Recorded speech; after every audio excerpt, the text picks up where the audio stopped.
Welcome. Hello. Hi, everybody. How's it hanging, ladies and gentlemen? I can say that for me, I do the exact same thing. I can say that for me, it's doing good. Welcome to DnDTime Talks, where we discuss all things Dungeons and Dragons. I'm Pete. And I am Jeremy. As you can see today, my bow tie has learned to disguise itself. It's becoming more and more powerful every day. Please somebody stop it. Yeah. So what's going on with you, Jeremy? Anything new with you? Oh, you know, this, that, the other thing. Really, no, nothing at all, even remotely interesting. I got a new bad keyboard. Ooh, like a keyboard, like a playing keyboard, or like a MIDI converter? No, like a computer keyboard. It's a crappy keyboard.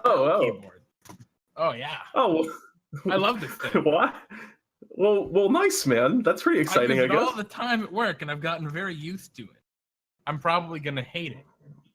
You've gotten kind of like keyboard Stockholm syndrome. Yeah, kinda. Yeah, exactly. Well, anywho, that has nothing to do with what we're talking about. But what that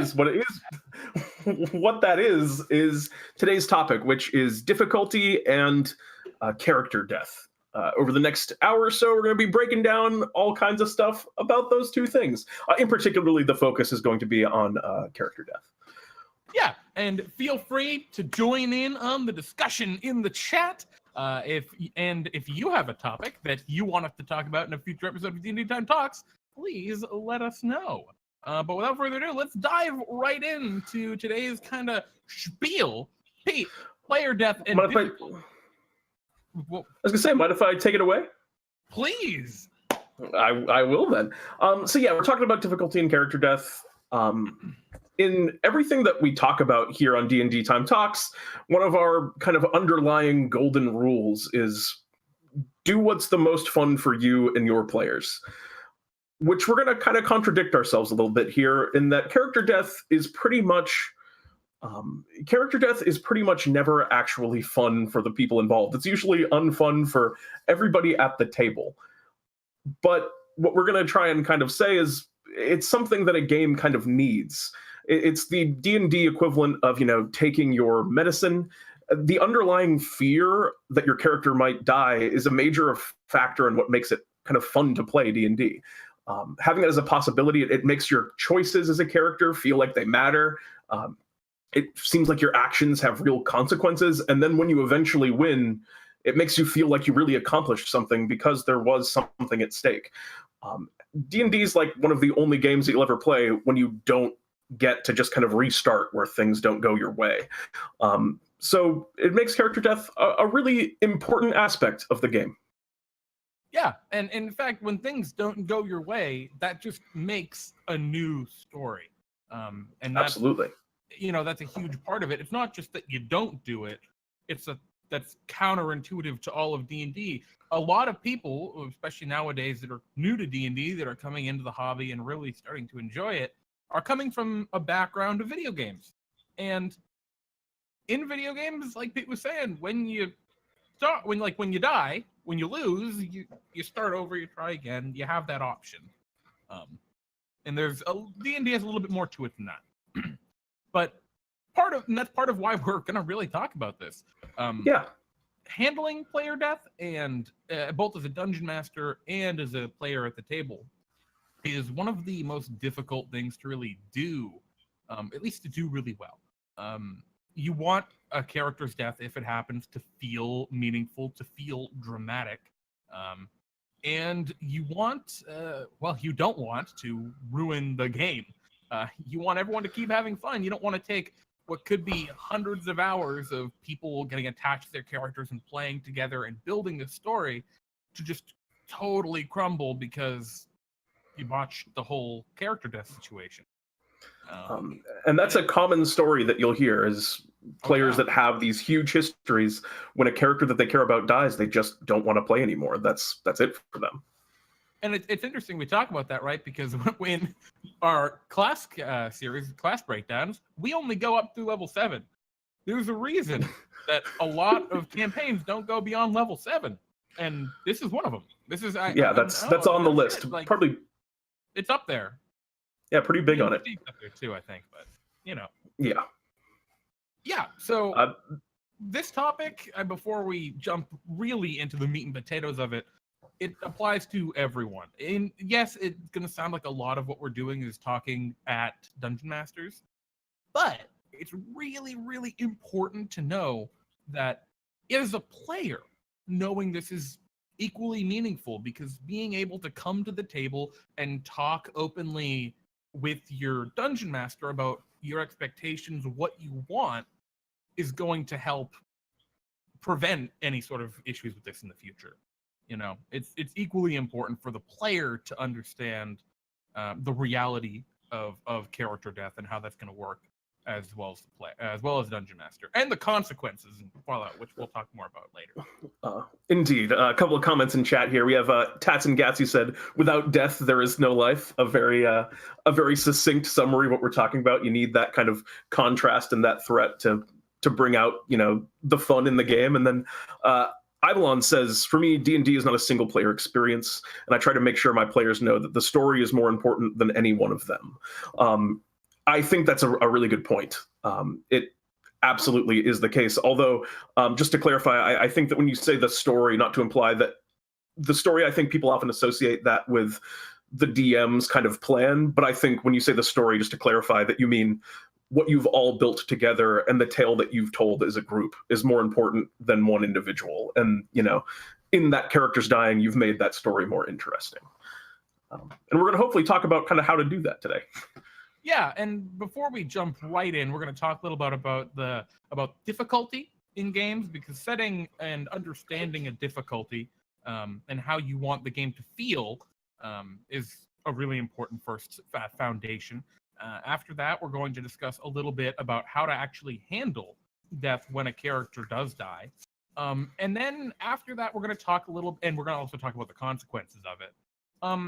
And after that, we're going to talk about kind of how characters can come back, right? And how meaningful that can be. A lot of the times, players in games will end up having their character death, Dungeon Master doesn't know how to handle it. They let the player come back very, very easily without very much meaning to it, and it nullifies the character death, and then so it's not really important, it's not meaningful, and future character deaths aren't as meaningful, and it ruins the whole purpose of having it. Yeah, and players will start to feel that. You'll see even in their actions, just not relating even specifically to character deaths, but in just their regular actions, the game will start to feel less serious because they'll just start to take it less seriously.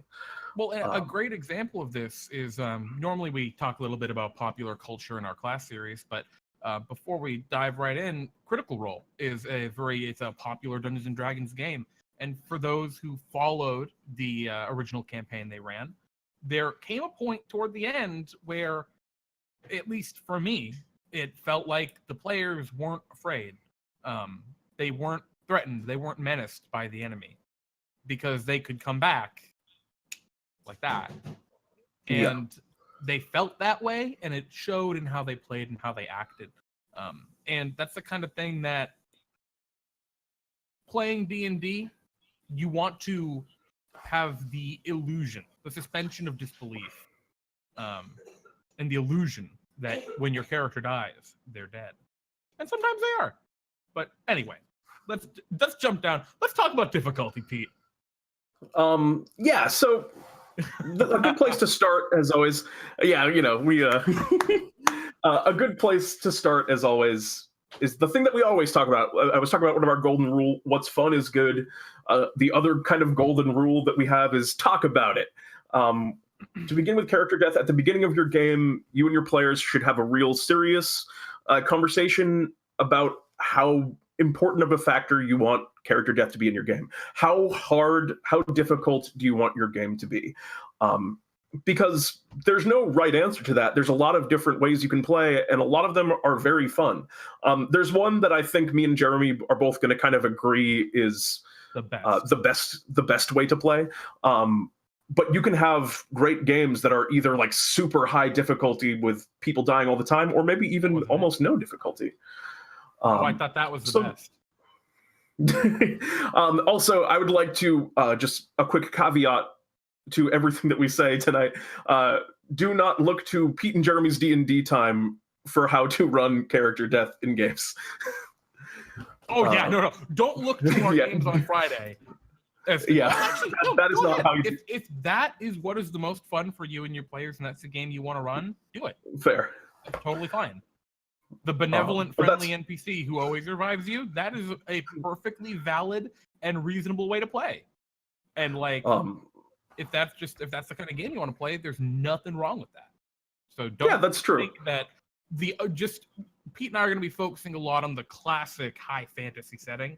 Yeah. If your game is a little more outlandish, a little goofier, a little higher fantasy, then that's fine. There's nothing wrong with that. So Pete, go ahead. So let's start off by talking about the high difficulty type of game. This is the game that's often, affectionately referred to as the meat grinder, where, it's possible that a character is going to die in each encounter. It's probably a game that's very heavily tailored towards combat and tactics. Players don't really focus usually in these games on building up an attachment to their characters.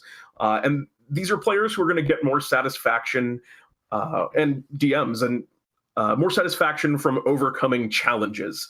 It's just about seeing if you're able to, overcome whatever odds the DM puts in front of you. Or maybe it's just that, go ahead, Jeremy. I was going to say, and then a lot of the times in those kind of meat grinder games, the odds aren't something that even the DM chose. A lot of the times when you're going to play a meat grinder level difficulty, the encounters will be random encounters that are indiscriminate of level. You may run into a Tyrannosaurus Rex at level 1, and that just might be what really rolled on the table. And that is often the kind of deal you're going to find in these kind of games.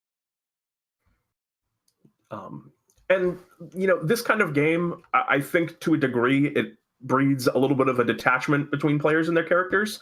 And that's not necessarily a good or a bad thing, and that's not necessarily the case for every game. It's just important that you talk about if that's something that's going to be fun for everyone at your table. on the complete opposite end of the spectrum, you could have like a really low difficulty game where there's almost no major threats, and that would be a game where maybe that's a really casual game where players agree that they just kind of enjoy playing the characters that they are. They like joking around. They like the silly voices that they've made up for themselves, and they don't want to ever play a different character. They don't want to die. And this is a group that probably just has fun, RPing, spending time together, telling jokes. This kind of game, oh, go ahead, Jeremy. I was going to say, or they're the group that really has an overarching story that they want to tell. And no matter what, that's going to happen. A great example being the Adventure Zone, if you're familiar with that. It was a very one of those kind of low difficulty games. That's more about which was a very entertaining listen if you ever get the chance. Oh yeah, absolutely. Yeah, and again, those players absolutely loved that game, and that's a great way to play. Again, if that's something that you want to do, I think going into a game like that, you have to, like I said, we have to agree on these kind of things as a group. You want to talk to your players, because I think a lot of people will find that kind of thing a little bit boring at times, not feeling the threat, kind of having their accomplishments, be mitigated by the fact that it was almost always kind of foretold that they would win. And then maybe as a DM, if you want to run that kind of game, you can run a game that's very exciting that has low character death, because you have a lot of narrative stakes. Players' livelihoods or their careers are on the line, or there's some other thing that would be important for a character to be risking to make the game exciting. And then last but not least, we have kind of the standard difficulty. Yes. Well, at least what we're calling the standard difficulty, which is there's a reasonable amount of threat and challenge. Every so often, you're going to find challenging encounters in the world. Boss battles or fights against major nemeses of the party are going to be very challenging, and there'll be risk of death. But outside of those dramatic moments, the risk of death will be fairly low. And odds are, if the players die, it's because they were pretty unlucky. Either they made a grievous error and they misunderstood the battle or the opponent. They were cocky, which I've seen happen more than once. Oh yeah, I've been that character. Weren't with them. I've seen the double crit fail death saving throws just right off the bat. Oh yes. But yeah, I think we have the least to say about that one, at least for now. And that's probably the one that we're going to be talking about the most as we go through. Yeah, and I think before we move on to consequences, which is our next kind of category, it's important to note that these are difficulties and frequency of character death. This can be totally unrelated to the ability to undo that. So, for example, if you have, like we mentioned in DnDTime, the benevolent NPC who always brings you back, you can play a high difficulty game with that NPC. That's fine. Your death doesn't have consequences, but you die a ton. That's a totally something you can do. That's totally. That's almost an easy. It's almost an easy difficulty game. It's a weird kind of amalgamation. Or you can have very low difficulty games where players have a very rare, very unlikely chance of dying, but you can have no resurrection in them. And so, yeah, you really have to jump off a cliff to die, but if it happens, you're dead. I saw Cardwatch once. I was going to say I saw Cardwatch once who was playing in chat, who was playing a character that refused all resurrections. So he kind of put himself in hardcore mode at the very beginning of the game, just by the nature of his character's backstory. Yeah, I mean, whatever happened to that character? I don't even remember that character. I think that character might have died from being overconfident. So, talking about overconfidence, it's a slow and insidious killer. But additionally, there are often consequences in these kind of games to character deaths. The first of which we're going to talk about is short-term consequences. Those are the kind of immediate fallout of you're all sitting at the table or you're online, and the character dies. It's the middle of combat. The battle is really not quite over. And they roll that natural one death save. Yep, and one of those players is no longer playing the game. And there are some immediate consequences to that. Pete, you want to? The first and most obvious of which is that player no longer gets to play for the rest of that session, which just isn't fun. You came to play, and now you're just kind of stuck sitting on the sidelines for the rest of the day. And they also have to do this while they're probably going to be sitting at the table, just kind of feeling bad, going over their mistakes, probably upset about some bad turn of luck at some point, and they're watching everyone else continue to play and have fun. And I think a lot of the time you'll see other players at the table when someone kind of when someone kind of goes down. They'll even sometimes crack jokes, and it's really hard to lose a character. For anyone who's never lost a D&D character before in a game that you really cared about, it's absolutely the worst. Even someone who's pretty tough and doesn't build up attachment to their character, it's just all of a sudden you've lost everything that you've done, and it feels really bad. It can, and part of why it feels so bad is a lot of groups do not talk about those difficulty things that we mentioned earlier, and they don't talk about the propensity for resurrection, which we'll talk about after this. So communication already can help to offset that. Additional consequences you're going to find on the very short term are players feeling like they're being cheated. A lot of players, especially when they're very close to death, when their characters are close to death, are going to nitpick. They're going to look at all the little rules, minutia. They're going to try and pick out all of the potential things that were done wrong, and they're going to try and bargain their way, rules lawyer their character back to life. And it's really important as a dungeon master that you commit to things when you play. And this is an incredibly important decision to make. A great example I'm going to talk about is just this Sunday when I was running DnDTime Delves. We found out we were playing the game and they were in a very desperate fight at the end. At this point, half the party was down, half the party was unconscious. It was looking quite rough for them. And one of the creatures they were fighting was a vampire spawn that I had made a lot of modifications to, but the vampire spawn makes an attack and grapples and damages the target. And they're reading the text that shows up on Roll20, and it says, well, wait, this says the vampire spawn can choose to grapple instead of doing damage. And in that moment, it's like, yes, the text says that. And I made a call to say, well, because of the other adjustments I made to this creature, I'm going to say that this creature does damage and grapples. That is the nature of this vampire spawn that I'm using. And that is a rules decision that I made in the moment. And I think that as a dungeon master, you need to stick by those things. If you have your ancient red dragon that uses its breath weapon, and the player goes to roll their saving throw and they get a 21, and you thought they needed a 23, but they actually needed a 21. If they go and open up the book and they go like, but wait, I should have made that save. That's a moment as the DM where you need to either decide, all right, the dragon I'm using is slightly different from the one in the book and it needed a 23, or you take the minute and acknowledge, okay, I made a mistake. Let's undo that. And that happened also later on in Delves, if you watch the whole thing. With me, misrepresenting a spell, because I'd been playing a game earlier in the day which had a similar ability that, anyways, not the point. The point is, you need sometimes to make a decision as a DM, and you need to. You have to, kind of make a stand.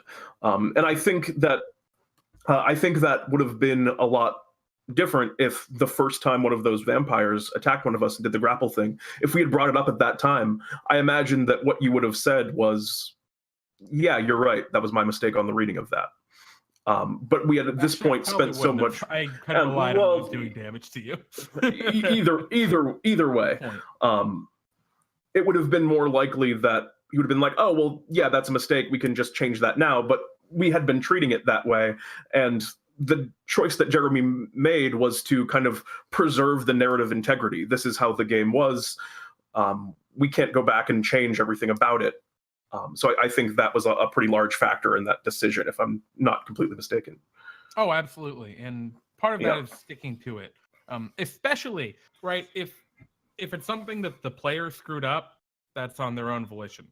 If they Yeah. didn't add the right bonuses to save, that's their own issue. And there's nothing you can do about that as a dungeon master. But if it's something in the monster, that is always in your ballpark as a dungeon master. It doesn't matter what the book says. What monster you run is what monster you run.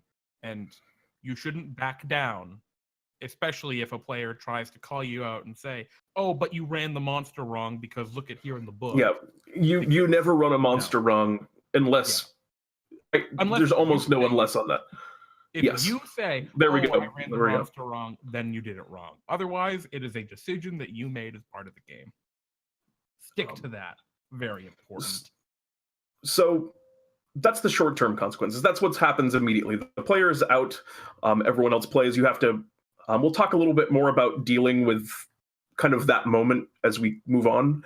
But that's what's happened now. Is the character is dead, and there's probably a little bit of a pall over the rest of the group because it's, like I said, it's not fun. Let's talk about some of the more long-term consequences that you're going to start running into. That player now has to make a new character. They have to deal with the loss of their character. And like I said, it depends from player to player how much that hurts, but I think everyone feels a little bit of a sting, at least when they lose a character they care about. They lose all of their equipment that they've accumulated. They lose their renown, their wealth, all of the experience that they've accrued. They lose their position within the party. Odds are that you've made friends and relationships among the other characters that you're playing with, and now you have to work to rebuild. You have to find trust with a group and a whole new, personality that you're throwing into a mix that's already probably pretty well solidified. And that's kind of the consequences for that player in the long term, but it also will affect the game on the whole, because the game also has to kind of slow down a little bit and drop its pace for your new character to kind of enter in.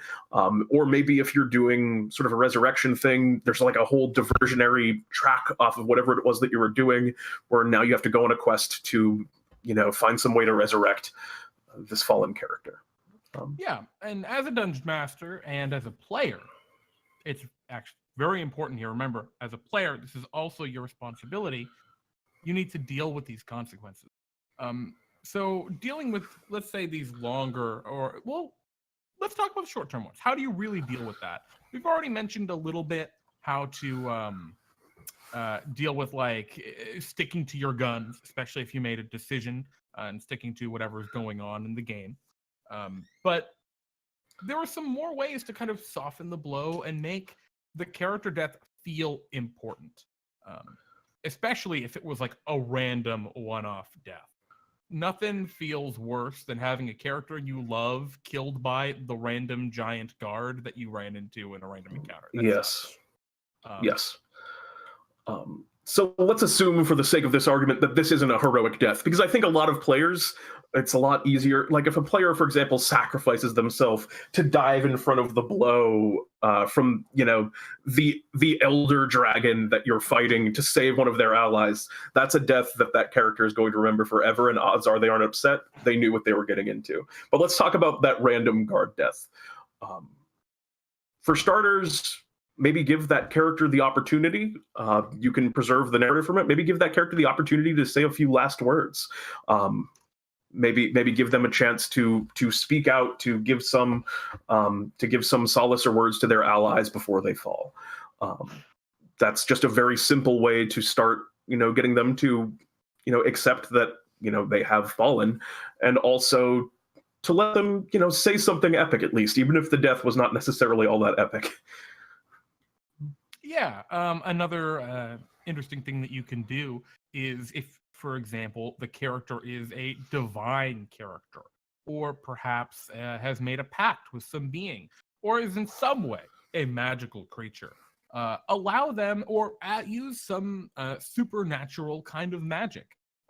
Perhaps if it is a wizard or some character with a familiar, their familiar becomes magically empowered for the remainder of that battle. And though the character is past, they have this moment of glory where their character, something that is deeply connected to their character, gets to react, whether it be a divine entity related to their character's god, a less than divine entity related to some pact they may have made. Or perhaps if they're a fighter, let him just get one last attack. It's like, well, you're dead, but in your last moment of triumph, you reach for your spear and throw it at the end, and you give him one more shot. And maybe you let it. I don't know, but there are ways that you can make it feel a little more dramatic in the moment. That can help too. For one more example, a great one I had at one of my tables with some friends I play with in real life. One of my players died, and they had made this weapon that was just a rope tied to a pickaxe, and they absolutely adored it. They called it Cool Whip, and they used it as this awful improvised weapon that they just threw around, and it was their favorite thing. And in the moment of their death, I allowed that character spirit to be transferred into Cool Whip, making it a +3 magic weapon that someone else wielded for the rest of the fight in their honor. And with each time, they got to say a cool line as they swung Cool Whip, as their ally swung Cool Whip, and kind of cry out with his warrior spirit. It was a blast. He felt a lot happier about his death at the end of it because he had this moment where his item became special to him. That's way cooler than just throwing a spear. Listen to Pete, not me. Another thing is figuring out the fallout and the immediate aftermath of the character's death. So the characters died, the battle has concluded. Maybe the party won. I wanted to say the allies and then the good guys, but you can have evil parties. But maybe the party is won. Maybe they've lost, but the battle has ended, and all of the party now has this moment where, in character, as characters, they have to deal with the fact that one of their fellows are dead. And a great way to do that is to kind of treat the death with some gravitas, make maybe an impromptu kind of funeral kind of idea. So a great example of that is giving all of the other characters this role-playing moment to say a few words. Even as a dungeon master, you can say, as the battle comes to a close, you stare around at hard-fought victory. Your enemy lays slain, but also one of your own. You take a deep breath as you step toward their body. Does anyone have a few words that they say? And right there, you've just in the tone set a dramatic moment, and you've given the prompt as a dungeon master through your quick narration for players to say a few words about their fallen comrade. And a lot of the time, that can hit people a lot more in the feels than they think it will. Yep. You don't think you care until the druid in your party calls you a coal person and you cry. Oh man. You're gonna get me choked up now, Jeremy. But the yeah, and you threw me for a loop, Jeremy. I think another thing about what you said is that was a direct reference to something that happened in Pete's recently ended campaign, where there were some heartfelt, weird character moments that really hit the players in the feels. Yeah, for sure. But in addition to what Jeremy just did with that narration, he kind of created this role-playing opportunities for players to, say a few words about the fallen character, but he also set the tone. He did not make jokes. He did not say, oh, your friend's dead. No, he made it clear that this is something that is serious, and this is something that as characters you should be taking seriously, which is, I think, a very important part of this. Yeah, and as players too, especially if, people, even the most hardened player hates to lose a character. If you're sitting there and you're like, shit, my character just died, and everyone's like, yeah, we won, we killed the bad guy, woo, and they're all happy, like, oh, I loot the body. As the dungeon master, that's the worst. As a DM, you need to take that and rein that in for a minute and remind them, hey guys, there's something more important. Yeah, and sometimes you have that player's like, no, I loot the body first. Sure, fine. You find coppers. Fuck you. Yeah. But yeah, as a DM, you need to make sure to rein that in, and give the player the time they want, the time they need to be taken seriously. If people are making jokes, that can be fine in a lot of groups. It's like, of course you were the one who died first. I knew it. I told you your character was bad. And you know what? Sometimes that's fine. That kind of jibing. But there are times where that's not okay, and you need to pay attention for that. Yeah, and it's kind of up to you to read the mood and to know whether or not that is okay. Yeah. Exactly. Oh, yeah, to everyone at the table, for sure. Well, precisely. Like, in certain groups, that's a huge deal. In other groups, like, they're fine with that. So after Mr. Plunderland says, "Feel the bleed. Twist that dagger after it has been shoved deeply into your back by the DM." Well, what you do is actually, if you're really an awful person, what you do, right, is you kill the player. Well, you don't kill you kill the player in the combat. Then after the combat, Yes.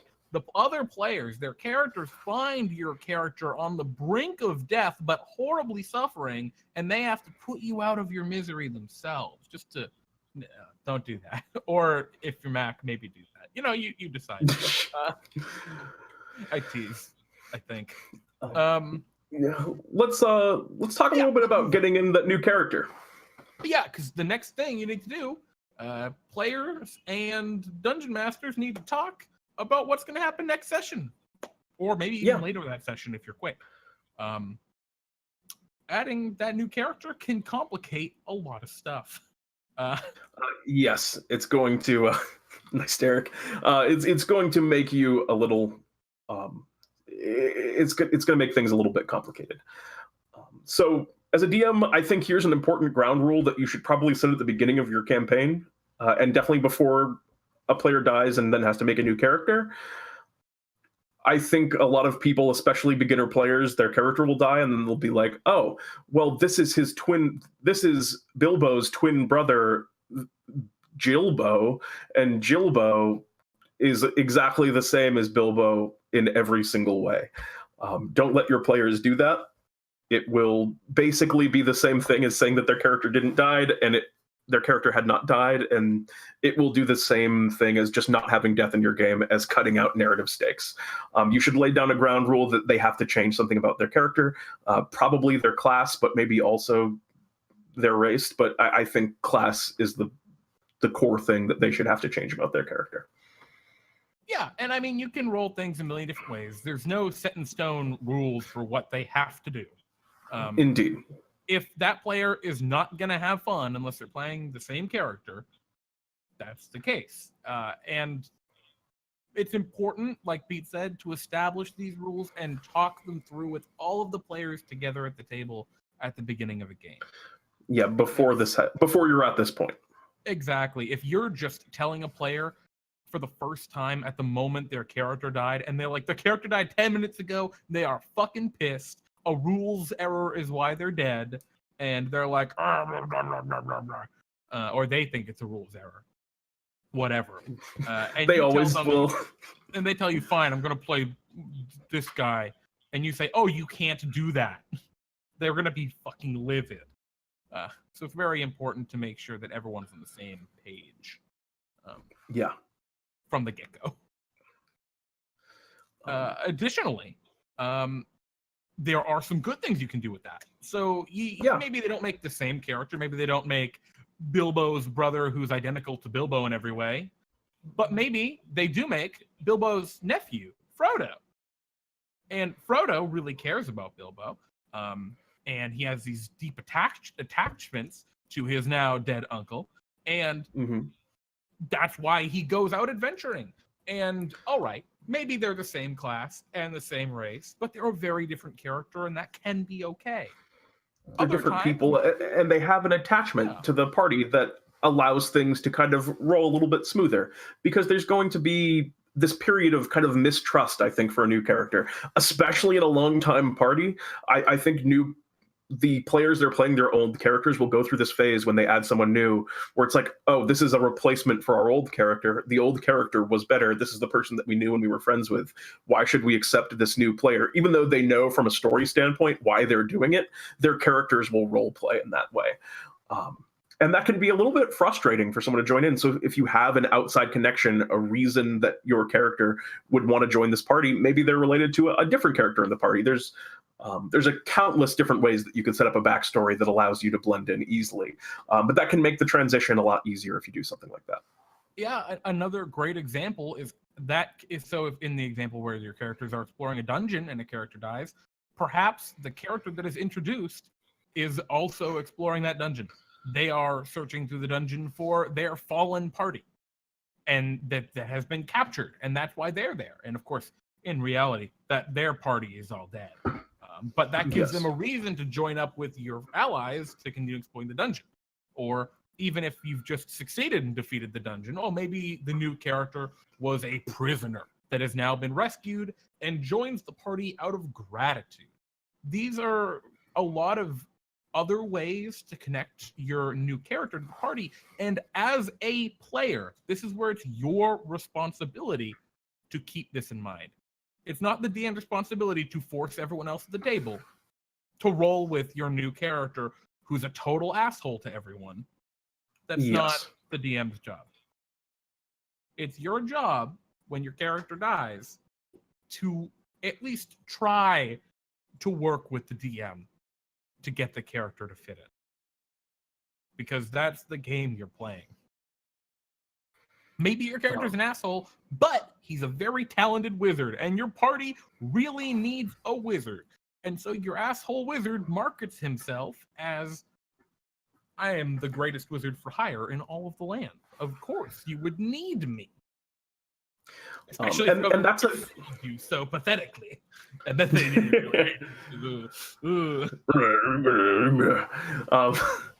powerful wizard. The new character, the DM can really help make your new characters seem cool, seem valuable. Give the new character introduction some flair. Maybe the characters go on a quest to find this individual for some reason related to your story. Maybe they are. Maybe the new character is a rogue of renowned skill that you need to speak with in order to book a passage through a dangerous waters on your journey. Maybe this is someone that they need to speak with, and then end up, through being associated with and having these opportunities to interact with the character in a way that feels natural. After being kind of forced to be together, maybe that's how, the bonds of, becoming a party begin to join. And as we've said, there are countless ways that you can find a way to bring in a new character, but just do your best to make that new character feel cool. And to the players, don't be too much of a dick. And I actually really think that Pete hit on probably the most important facet of introducing a new character there. Not the most important, but what I think is one of the best ways of introducing a new character is having a quest. Having a quest that is related to this new character is very important. So the new character wants to play a druid, right? And you're just thinking, all right, so they need a druid, and the new player and the player is like, all right, I want to play a very, very aloof druid who lives in the forest alone. It's like, well, how the hell are they going to find you? They're in a city. Well, a great way of doing that, excuse me, the cat's being bad, is they go to their next dungeon location, they get there, and in Druidic, inscribed upon the walls, are these strange symbols, and the party can't seem to find a way into the dungeon. They just find the stone, the strange carved stones, and then the players know, we need to find a druid. You don't tell them, all right, the new player is playing a druid. You show them through the game that, and then their characters can come to the organic conclusion, we need to go find a druid. And maybe an important NPC points them in the direction of the forest where the new player's character. Whoa! Incredible. Another thing that quests are very helpful for is a way to make Resurrection feel good. Resurrection's super important in D&D. It is a core facet of the game, and the rules as written can be good, and they can be very bad. Yes. As a dungeon master and as a group, it's your responsibility to discuss how you all feel about Resurrection before it becomes an issue. There will be certain groups that do not want Resurrection. that just say, this isn't something I want to play with. I don't like the idea. It doesn't make sense to me. This isn't the low fantasy gritty world we play in. I don't want it. And that's fine. Yeah. And there are going to be parties that say, oh, absolutely, I want Resurrection. At level 5, I get the spell Revivify as a cleric. I want to be able to do that. And at level 9, I can cast Raise Dead. And that's also fine. It comes down to deciding which ones that you want to do. In the book, there are gold components that are the main limiter for Resurrections. We recommend that rather than just saying, oh, you need 1,000 gold. Oh, you need 500 gold. Instead, maybe there's a quest related. I think for Revivify being that low level short-term one, you can keep that wherever it's at. Or Revivify is a lot better, because the thing about Revivify is, let's compare these two spells, because I think those are the two we'll be talking about. Revivify, basically it allows you to raise a fallen ally within 1 minute of their death, and it requires 300 gold pieces, which are a diamond specifically worth 300 gold pieces, which is consumed at the time of the casting of the spell. So you have a very short window. You have to have been prepared for it. So you have to have basically known that you would want to cast the spell in advance. So you have to already have purchased the diamond, and it requires you to find a diamond that has that value. So as a DM, you can put a very hard stopper on the spell by controlling the availability of diamonds in your world. However, you can also, and this is why it's really important for, well, I'm sorry, let's go to Resurrection first, and then we'll talk about it. Let's talk about the other spell. Sorry. Yeah, the other spell is Raise Dead. Raise Dead also consumes a diamond. This one costs 500 gold pieces, which at 9th level, 500 gold pieces is not that significant of a sum. And you are able to raise dead someone within 10 days of their death. So it is a much more powerful spell than Revivify. The difference, 1 minute to 10 days worth of time to make this quest happen. So it becomes, I don't want to say trivial, but depending on the way you play it, easy to raise any fallen comrade at level 9, rules as written. There are some restrictions to Raise Dead. For example, a decapitated character cannot be resurrected through Raise Dead. If there is no body, a character cannot be raised through Raise Dead. Someone who is disintegrated or... But the biggest thing that I find is a lot of dungeon masters come to the point where they're playing their game, they're giving their players lots of gold and treasure, and in 5th edition, there's not a lot to spend gold on. That's just the nature of the edition. You don't have a lot of money to spend gold on. And so you end up with this huge stockpile of gold, and by level 9, unless you're really careful as a DM, your players have a shitload of money. And they're like, oh, 500 gold? Yeah, that's nothing. Whatever. Oh, I need a diamond? I know a bunch. We go to the Dwarven City. They have diamonds. We know that. Things that you establish and go and do throughout the campaign without thought of Resurrection can bite you in the ass if you go by the book Resurrection. Which is why, at least I recommend, and I think, Pete, you're with me on this, that you incorporate quests and adventures. Oh yeah, there's always a quest for me. Into ways to bring back your allies. So rather than a 500 gold piece diamond, maybe you need a vial of water from the top of Mount Celestia. Awesome. For those already very cool. Yeah, for those unaware, Mount Celestia is basically D&D heaven. And there are all sorts of different ways that you can make that much more engaging to players. Perhaps if you have a warlock that has sworn a pact, your characters need to go and bargain with their patron as a means of bringing them back. That's a really cool one. These are all a lot more interesting and more fun than just, I pay 500 gold, they're back. All right, now that you're back, you don't get gold until you've paid back your 500 gold. Because that's such a common one too. I've seen that happen, and that fucking sucks. I'm just thinking back to my own experiences. having to pay my way back out of my cut of the thing for dying on the front lines protecting people. Oh man, I'm having nightmares.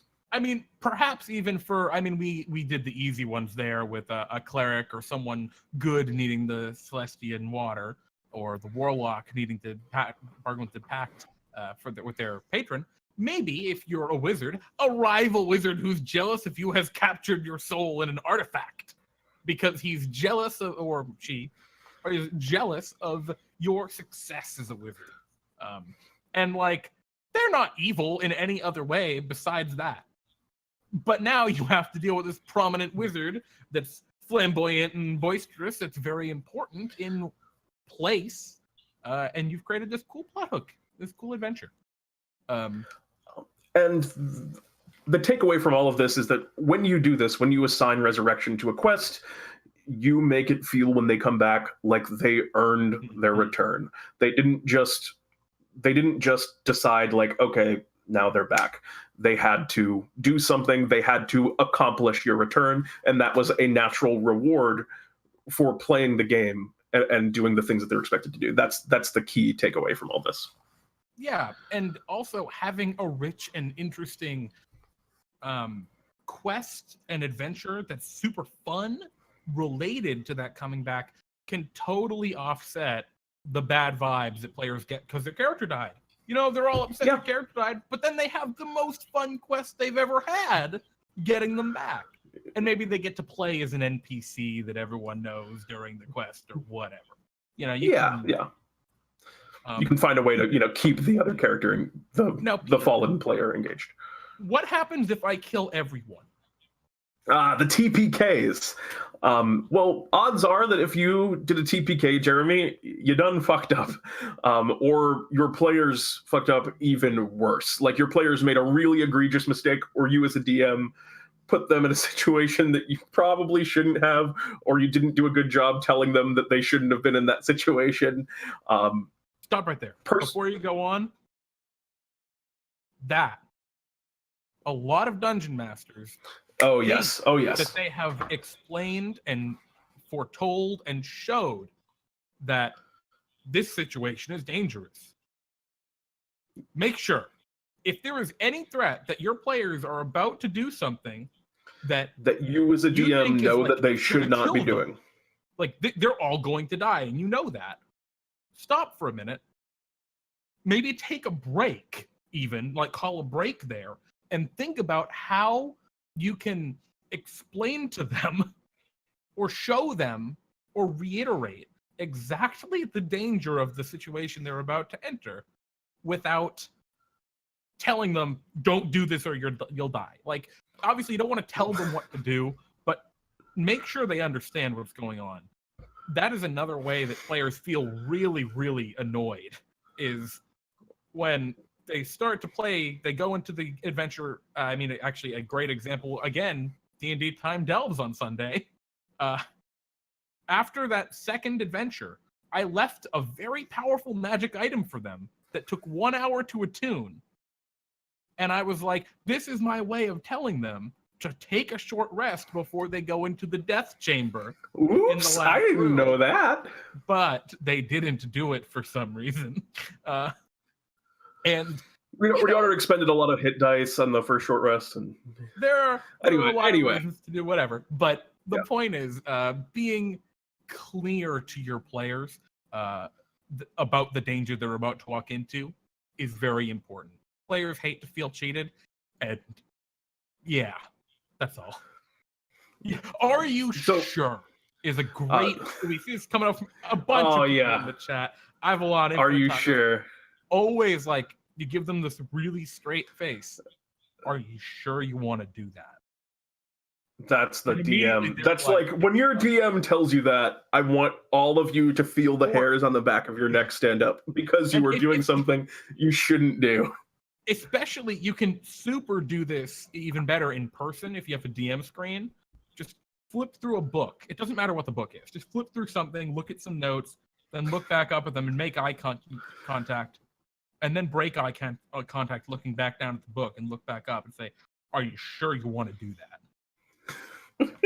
And they'll see you fumbling with the papers or looking at the book, and they'll say like, let me rethink this for a moment. Let me reconsider my own position. Can you describe to me the room again? Yeah, exactly. But sometimes you'll do all that, and you'll think that you've communicated danger to your players, and you just won't have. Or maybe you thought the encounter turned out to be more difficult than you thought, or maybe, there's countless reasons why you could TPK. Mr. Plunderloot asked me to correct that. There are countless reasons why you TPK. But when it does happen, for players, I think TPKs don't honestly feel quite as bad as an individual player death, because there's a certain kind of sick misery loves company feeling where when everyone dies, well, we all died. And as a DM, I will usually kind of in the back of my mind I'm allowed to make a huge mistake and have one TPK buffer. And the way that can work is there are a lot of ways you could handle it, but say all the characters die. Maybe, and I think this is the least interesting way to handle it, maybe there's a Deus Ex Machina where another stronger character comes in to rescue them and admonishes them for biting off more than they could chew and tells them to be more careful in the future. I think a much more interesting example, and this is more what I would recommend, is turning that TPK into, surprise, surprise, a quest. Maybe when they are all taken out, they are knocked unconscious. There is some ominous word that they hear from the villain as their eyes go dark. And then they all wake up caged inside of the villain's evil laboratory where he plans to do experiments upon them. And now they're captured and they have to go through this effort to make an escape. And, it creates all these new role-playing opportunities where they've probably been stripped of their equipment, so they have to get their stuff back. And there's just this whole new dynamic that people get to explore. Obviously, if you just keep TPKing over and over again, eventually there's a line you have to draw where the players will kind of catch on if they just, every time they all die, they get captured. But that's a great place to start. And I think, a one TPK buffer like that is pretty good, even maybe two. Yeah, and it doesn't matter what they're fighting. They can be in the Underdark and some giant cave spiders attack them, right? And they get TPK'd by these cave spiders because the cave spiders in their surprise round crit 4 times and knock down, 4 out of the 5 characters. Yeah. And maybe that happens. And if that happens, the easy solution is, well, the cave spiders don't capture you, but maybe they'll inject you with venom and wrap you up in a web, and that's where you awaken tied up in this web from the ceiling. Or perhaps maybe the cave spiders are being controlled by someone, and they use them to grab you and bring you back. Yep, exactly. You can always just say, you thought that was powerful. There was a bigger, more powerful enemy controlling that enemy that you are now captured by. And if you got defeated by the weaker enemy, you're definitely going to lose to the bigger guy, especially without all their stuff. So they're going to want to run. They're not going to want to go fight the big guy without their shit. That makes a great feeling of danger. We're wrapping up on time. There's a couple more things I wanted to cover. One that I wanted to cover a little while ago, but we kind of. Were you going to say, Jeremy? I was going to say, one of the things that I really love is, there's the classic, you're captured by the enemy, and then you have to get out. I really like the one where your characters are being controlled by the enemy, and you have to go do some horrible, now you have to go and attack the town that you just saved. Oh, no. And that's when the good NPC shows up and rescues you from their hold. Or maybe he doesn't, and you just have to attack the town, but who knows? And you have to attack the town, and that's really cool. It's yes, assassinate the king. He trusts very well. So this is one thing I wanted to talk about tonight, and I'm just interested in what your opinion is on this, Jeremy, because I personally have not found a sweet spot for myself yet. But what level do you bring your return characters in back at? Because I think that's a tough one. Like I said, even I have not quite. I don't really know what to even do on this. This is super important. Sorry, go ahead. Yeah. Because there's a question of, do you want to bring in a new character at the same level as all of the current players, the other characters that survived the encounter, or do you want to bring in a character at a lower level? Almost never. You would probably never want to bring them in at a higher level. That would be a really weird, I think, dynamic. But maybe it'll work for your story. But probably don't do that. I mean, I think there are people who believe if your character dies, you restart at level 1. I know Derek in the chat believes that. Yeah, I was just saying first level. Personally, I don't believe in first level. The spot that I've found that I like is about 2 levels below the rest of the party, and then kind of give them a little bit of an XP buffer to catch up.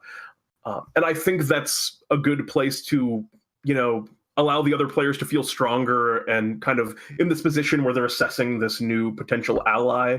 And it gives the new character kind of this way to prove themselves, being weaker and then kind of catching up over time.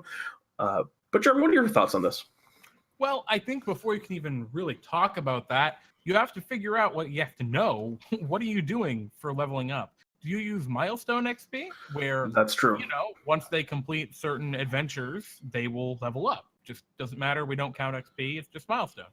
Or if you do experience by the book, Dungeons and Dragons 5th edition, yeah, you can start at lower levels. I think that if you're starting the character, if you're rejoining, if you're adding a character back into the game, they need to be at least within 3/4 of the level of the other player, or 2/3, or whatever.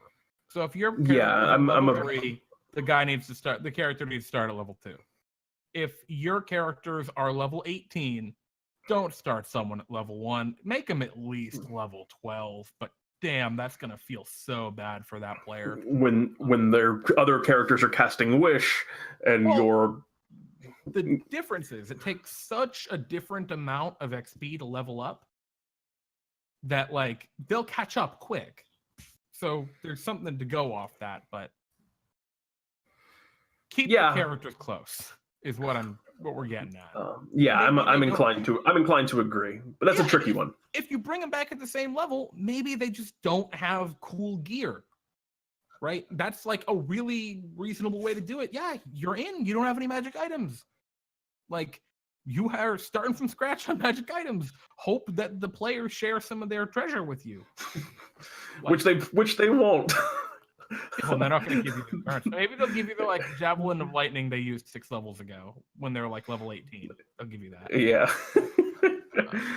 Another important, and this is just a meta point here, but when you're rejoining the party as a character, everyone else at the table, be cool.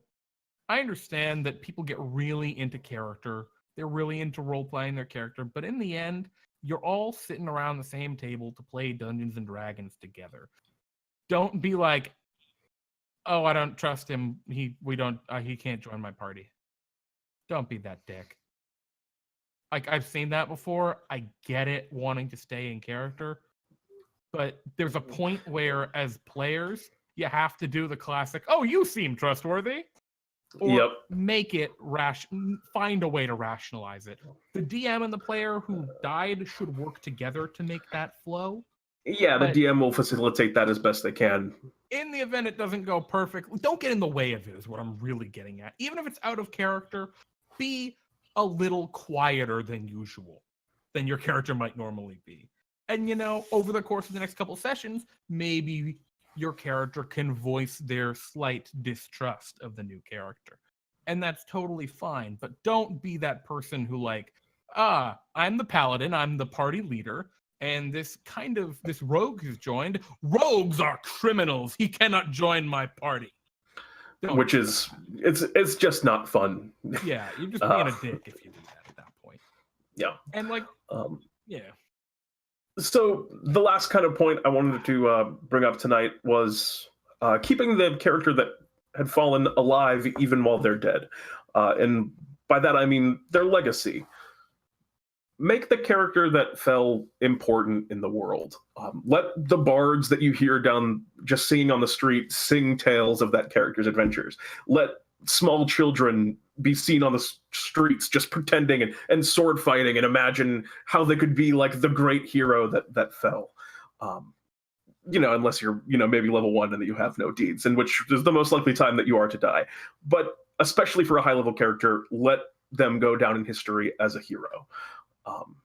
And maybe there are more things you can do with that character over the course of the campaign. Maybe they could be a guide that speaks to you from beyond at like a critical moment later on in the campaign. Maybe they're raised as a foe.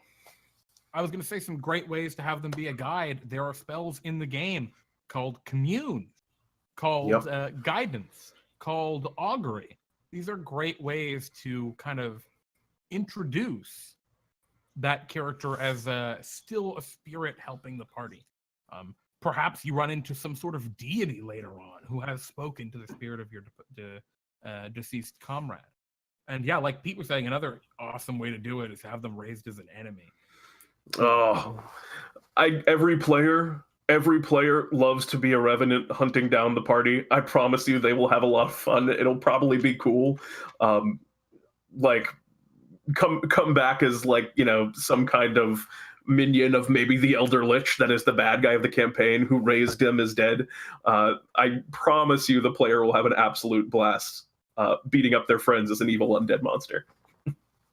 I mean, and even if they don't get to play them, like, that's still fun. Yeah, they'll just be cool. Like, oh no, it's insert character name. He's back, and he's not on our side. It gives the battle stakes. When it makes it personal. When the Lich raises your dead ally as his new general to fight you. I actually have one of those things brewing in my home game. I'm very excited about. But we'll get back to that one later. Hi, Jamie. Anyway,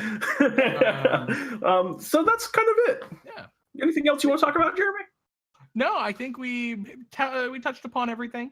I think if you are going to play in the very, very easy resurrection kind of game, even if you have a high difficulty, no matter what difficulty you're playing, another great way of doing that is establishing immediately the means of, like, before anyone dies, at the very beginning of the game, establishing the means of coming back. Maybe there is a pool of golden liquid in the center of the city that any who bathe in and die within 10 days will be resurrected in. And it's just pool of just golden fluid that just comes from the god. It's solid gold given to the dwarves by Moradin itself. You know, like that kind of shit. There's all kinds of stuff. Oh, the spell reincarnate is really horrible. I hate it. It's cool, but it can destroy characters. Don't reincarnate someone without asking, and if they're uncomfortable about it, just go with the raised dead. Don't reincarnate them just for yucks. I got reincarnated once. Jesus. Sorry. Someday we'll tell that story. I'm sorry, Plunder. I know you love reincarnate, but we got some feels. Reincarnate is a dangerous spell. If the player is dead and they tell you out of character, like, I don't want my character reincarnated, just because they're not in the game and you can do it, just don't do it. Just respect their wishes as a player. Like, yeah, make sure they understand what the spell does before. Yeah. That's a funky one. Plunder, you're saying it right. It can be very interesting, but yeah, like. Oh yeah. People need to be on the same page, and that's the same as everything we've talked about thus far. Reincarnate the party after TPK, and then the goal is to go on a quest to recover the old bodies from Infinite Tacos. That's a cool idea. Fantastic. Especially, well, in that case, I wouldn't even roll. I would just intentionally give them bodies. I give the barbarian, the gnome, and I give. You know, it'd be excellent. Unless you're already a gnome barbarian, which I don't know. You've defeated then. You give the bard like the 100-year-old man. Oh. All right. So that's pretty much it. Yeah, thank you so much for watching DnDTime Talks. Next week, I was going to say, next week, we might be taking a break from the class breakdown series. We kind of want to, it didn't end up kind of working out exactly the way we'd originally wanted it to. It was a little bit more kind of analytical than we kind of envisioned. So if anyone has ideas about what they'd like to see, if you really want to see the class breakdown series keep going, then let us know. And, you know, maybe also if you have suggestions for stuff you'd like to see out of it, and maybe we'll finish it at some point. But I think we wanted to take a break for next week, if I'm not mistaken, Jeremy. Yeah, we're not sure what exactly we're going to do, but there are so many interesting topics to talk about. I wanted to throw an idea at you right now, actually, because something that we were talking about later that seemed like it was worth a whole talks was player rewards. When we're talking about loot, how do you feel about player rewards, party loot, gold experience? Let's talk about sweet loot. I'm sorry, fat loot. We'll talk about fat loot next. Hells yeah. Next week, we're going to be talking about loot then. So yeah. Yeah. Thanks for watching, everyone. Thanks for tuning in. Yeah, thank you for being the best. Y'all are the best. Also, Fridays and Sundays we do streams. Yeah, we streamed 3 1-hour-long Dungeons and Dragons adventure as every Friday. Pete and Jeremy's D&D time. Yeah, and Pete and Jeremy's D&D time, starring viewers like you. You can come and play with us. If you don't already know that, I'm shocked, but you probably already know that. Yes. And then our newest show on Sundays is called DnDTime Delves, where I run for players through a old 4th edition Dungeon Delve adventure that I've converted for 5th edition and set up on Roll20. We are considering doing some more chill and relaxed streams throughout the week. So let us know if you guys would be interested in that, right? For maybe like hanging out for an hour or two on a Monday or a Tuesday and just chilling, where like maybe I'm prepping the dungeon delve, right? And I'm talking people through how to set that stuff up on Roll20 and convert the old module. Or maybe Pete's making music for D&D time. If that stuff is interesting to you, let us know. Oh, yeah, mini painting is another one. Yeah, that'll be a fun one. I need a lot before I can set that up, though. That is more work than I thought, and space. I don't have a lot of space. I have a 1-bedroom apartment. But Infinite Tacos said he would like to see in D&D Time Talks about how we construct our one-shots. I think we both have so much to say on that subject. Yeah, that might have to be like... That would be a 3-part series. We've made a lot of one-shots. But anywho, let us know, please, in the chat, on Discord especially. Start up conversations there. Let us know how you feel about the potential for more D&D time content. This is stuff that we want people, like, we'd only do it if people really want to hang out and watch it. There probably wouldn't be any points associated with some of these more chill streams. Yeah, it would just be us just hanging out. So if people are interested in that, give us some feedback and let us know. We're probably going to do it either way just to try it out and see if people are into it. Yeah, so without further ado, I'm Jeremy. And I'm Pete. And this is D&D Time Talks. Bye. Good night, everybody.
Go back. To Yeah, normal. just